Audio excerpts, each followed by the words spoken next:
आजकल स्टूडेंट्स एक common problem face करते हैं कि उनका मन पढ़ाई में नहीं लगता है।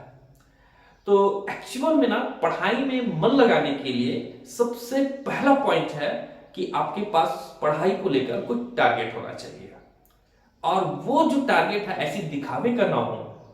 आपको रियलाइज होना चाहिए कि क्या आपको अचीव करना है, आपका गोल क्या है, ये आपको रियलाइज होना चाहिए।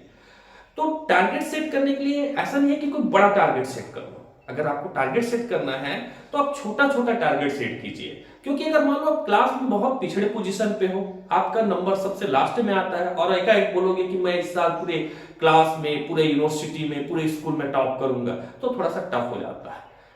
ये भी कर सकते हो, लेकिन जनरली ये है कि आप कदम थोड़ा छोटा छोटा लीजिए। अगर लास्ट पोजीशन वाले स्टूडेंट हो तो आप कोशिश कीजिए कि इस बार आपका जो पोजीशन है वो कम से कम 10-15 कदम आगे जाए, बीच में आपका पोजीशन आए, टॉप अगले साल कर लेना।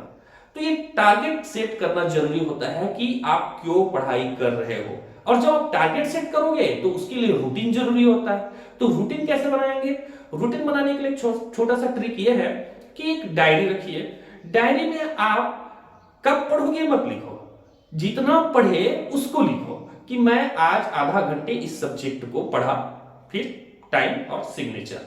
दूसरे सब्जेक्ट को आपने कब से कब तक पढ़ा, टाइम और सिग्नेचर, डेट लिख दीजिए, इस डेट में मैंने ये किया। उसके बाद उस पेज को आप पलटा के देखिए। जब आप कंटिन्यू ऐसा करेंगे तो आपको खुद का मूल्यांकन महसूस होगा कि मैं क्या कर रहा हूं। मैं दिन भर में केवल 1 घंटा पढ़ रहा हूं, पूरे 24 घंटे में केवल 1 घंटा पढ़ाई को दे रहा हूं, या 2 घंटे पढ़ाई को दे रहा हूं, या फिर दे ही नहीं रहा हूं। ये आप जब देखोगे तो एहसास होगा कि आप पढ़ाई को कम समय दे रहे हो। और अगर आप अच्छा समय दे रहे हो, ये भी देखते हो, तो आपके दिमाग में पॉजिटिविटी आएगी।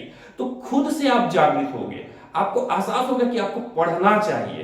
तो ये रूटीन बनाना जरूरी है। और जब ये रूटीन बन जाएगा, कंटिन्यूअसली आप 1 आध महीना ऐसा कर लेते हो, तो ये आपके आदत में शुमार हो जाएगी। फिर आपको सोचना नहीं पड़ेगा कि आपको पढ़ना है कि नहीं पढ़ना है, आप खुद से पढ़ोगे।